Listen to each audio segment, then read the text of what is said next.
नमस्कार, मैं हूं शिखा शर्मा और आप देख रहे हैं खबर 100। आइए रुक करते हैं इस वक्त की कुछ ताजा खबरों की ओर, लेकिन उसके पहले आइए नजर डालते हैं अब तक की कुछ हेडलाइंस पर।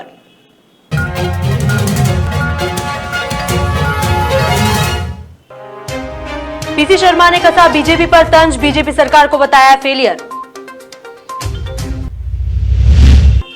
अन्नपूर्णा थाना क्षेत्र का मामला, मामूली बात को लेकर हुआ विवाद, आरोपियों ने युवक पर उतारा मौत के घाट। कुशीनगर जनपद में दिखी छठ पर्व की धूम, शांतिपूर्वक ढंग से मनाया छठ पर्व का त्योहार। प्रदेश सचिव राकेश सिंह यादव ने लिखा पत्र, पूर्व मुख्यमंत्री कमलनाथ को लिखा पत्र।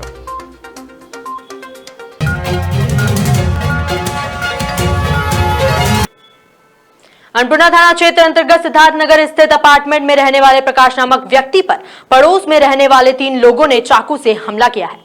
इस घटना के बाद परिजन प्रकाश को अस्पताल लेकर पहुंचे, जहां उसे मृत घोषित कर दिया गया। पुलिस से मिली जानकारी के अनुसार प्रकाश और अन्य 3 लोगों के बीच मामूली बात को लेकर विवाद हो गया था, जिसके बाद तीनों आरोपियों ने प्रकाश के साथ पहले मारपीट की और फिर चाकू से हमला कर दिया।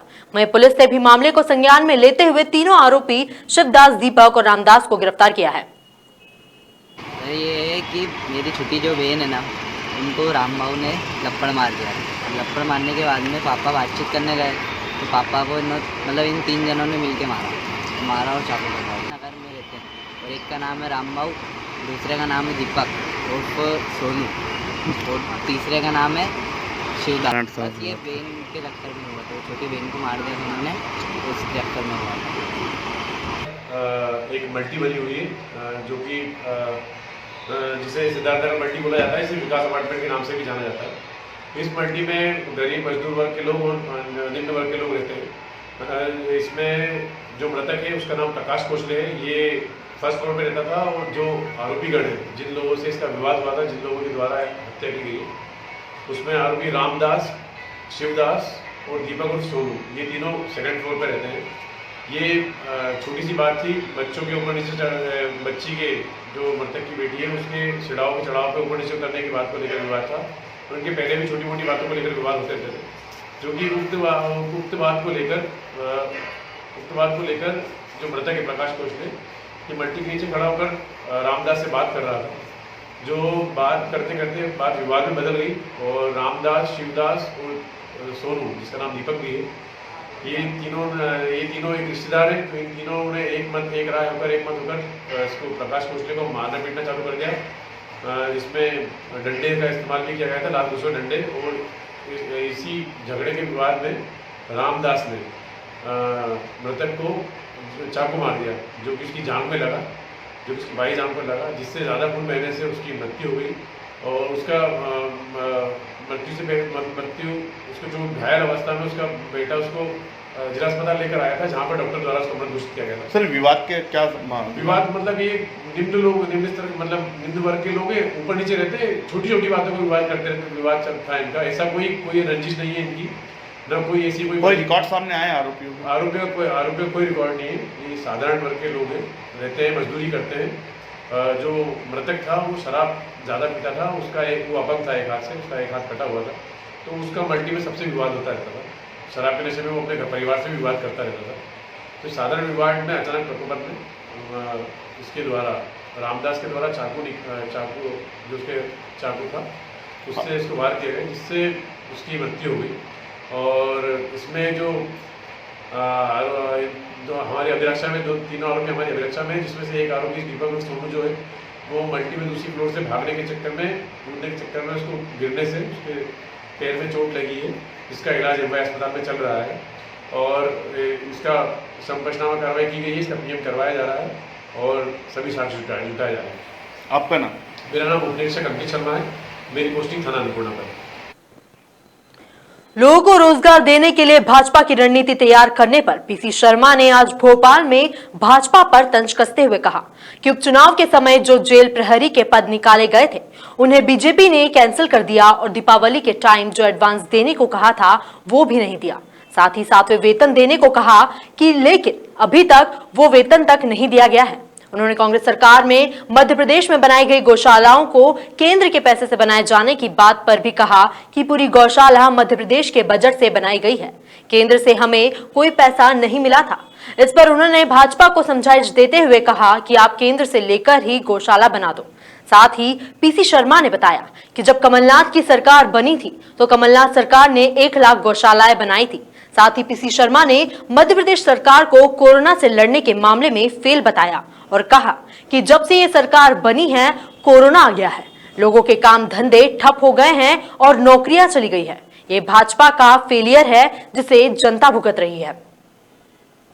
रिक्त पद कहाँ से भरेंगे? ये जो उपचुनाव के समय इनने जेल प्रहरी का पद निकाला था उसको कैंसिल कर दिया। इनने कहा था कि हम दीपावली के टाइम पर लोगों को एडवांस देंगे, वो दिया नहीं। जो 5% डीए कांग्रेस ने दिया था, उसके स्वीकृत किया था, वो दिया नहीं। जो 7वें वेतन आयोग का जो एरियर है वो देना था, वो दिया नहीं। ये कुछ नहीं दे रहे हैं। ये केवल लोगों कह रहे हैं कि आत्मनिर्भर हो जाओ। आत्मनिर्भर का मतलब ये अपना काम धंधा खुद ढूंढो और खुद करो। वो जो एक कहावत है भोपाल में कि कहीं कुछ चोट लगाए तो खुद लगाओ, खुद अच्छे हो जाओ, उस पे पैटर्न चल रहा है। और दूसरा ये आप केंद्र से ही लेके बना दो, कुछ करो। तो ये तो आपके जो 2018 का घोषणा पत्र है, ये चुनाव का सब में था ये, तो आप क्यों नहीं बना रहे हो? आप केंद्र से लेके क्यों नहीं बना रहे हो? कर क्यों लगा रहे हो? भैया कर लगा रहे हो, इसका मतलब केंद्र से कुछ मिल नहीं रहा है इसमें, तो केंद्र से लेके आप भी बना दो। लेकिन ये कर गौ माता के नाम से गौ सेवा कर नहीं लगना चाहिए। ये मैं समझता हूँ कि केवल भटकाने वाली बात है। ये कुल मिला के सरकार फेल हो गई कोरोना से लड़ने के मामले में। बीच में अस्पतालों में जगह नहीं थी, गैस जो ऑक्सीजन मिलना चाहिए थी वो मिलना बंद हो गई थी। पहले दिन से जब से ये सरकार बनी तब से कोरोना आ गया, काम धंधे लोगों के ठप हो गए, नौकरियां चली गई और अब फिर इनका कहना है कि फिर एक लहर आ गई। भोपाल जैसी जगह में 400 केसेस आ रहे हैं, 400 केस इंदौर में आ रहे हैं। कुल मिला के इनका ये फेलियर है और उसकी वजह से जनता भुगत रही है। जब ये कर्फ्यू लगाएंगे, अब इसके बाद 8 बजे कर देंगे, हो सकता है अभी चर्चा में आए मामला, तो लोगों के काम धंधे व्यवसाय ये सब ठंडे पड़ रहे हैं। स्कूल कॉलेज बच्चे जा नहीं रहे, डिप्रेशन में आते हैं। कुल में शादियाँ हॉल बुक हो गई, शादियों बैंड बाजे वाला परेशान है, शादी हाल वाला परेशान है, शादी करने वाला परेशान है। ये सब भारतीय जनता पार्टी। कुशीनगर जनपद के पडरौना में तिलक नगर पोखरे पर छठ पूजा बड़ी उत्साह के साथ मनाई गई। दरअसल उत्तर भारत में दीपावली के बाद आने वाले सबसे बड़े पर्व यानी छठ पर्व का समापन आज शांतिपूर्ण ढंग से हो गया है। 4 दिन के इस व्रत में संतान प्राप्ति की कामना को लेकर महिलाएं व्रत करती है और जिन महिलाओं को संतान है वे उनकी लंबी उम्र की कामना हेतु इस व्रत को करती हैं। कुशीनगर में भी इस पर्व की धूम देखने को मिली है। बिहार सीमा से सटे होने के चलते कुशीनगर जनपद में इसका महत्व और बढ़ जाता है। बता दें, इस पर्व को लेकर श्री श्री बाल सेवा समिति के अध्यक्ष राधेश्याम यादव व उनके सहयोगी द्वारा कड़ी मेहनत की जाती है और छठ पूजा की तैयारियां की जाती है।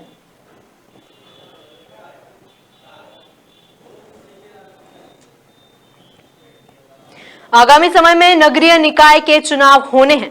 ऐसे में कांग्रेस नगरीय निकाय के चुनावों में पूरी ताकत के साथ अपनी उपस्थिति दर्ज कराने की तैयारी कर रही है। हाल ही में मध्य प्रदेश कांग्रेस कमेटी के प्रदेश सचिव राकेश सिंह यादव ने नगरीय निकाय चुनाव के संदर्भ में पूर्व मुख्यमंत्री और मध्य प्रदेश के कांग्रेस अध्यक्ष कमलनाथ को पत्र लिखकर महत्वपूर्ण सुझाव दिए हैं।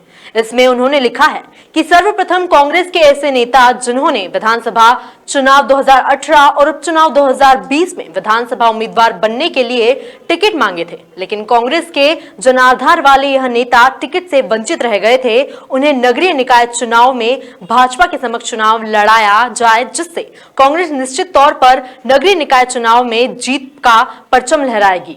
इसके साथ ही नगरीय निकाय चुनाव में कांग्रेस की मजबूत सीटों से नए उम्मीदवारों को टिकट दिए जाए, जिससे कि स्थानीय स्तर पर नए नेतृत्व सामने आ सके। सुनिए उन्होंने इस पत्र को लेकर क्या कहा है। कांग्रेस बहुत मजबूती से आगे आने वाले नगर निगम चुनाव में, नगरीय निकाय के चुनाव में बहुत ताकत से जनता के समक्ष जाने वाली है। उसकी तैयारी भी चल रही है। उसको लेके कुछ सुझाव मैंने माननीय अध्यक्ष महोदय जी को दिए हैं कि ये इन आधारों पर अगर हम निर्णय करते हैं तो निश्चित तौर पर नगरीय निकाय चुनाव में हम बहुत बड़ी सफलता हासिल करेंगे।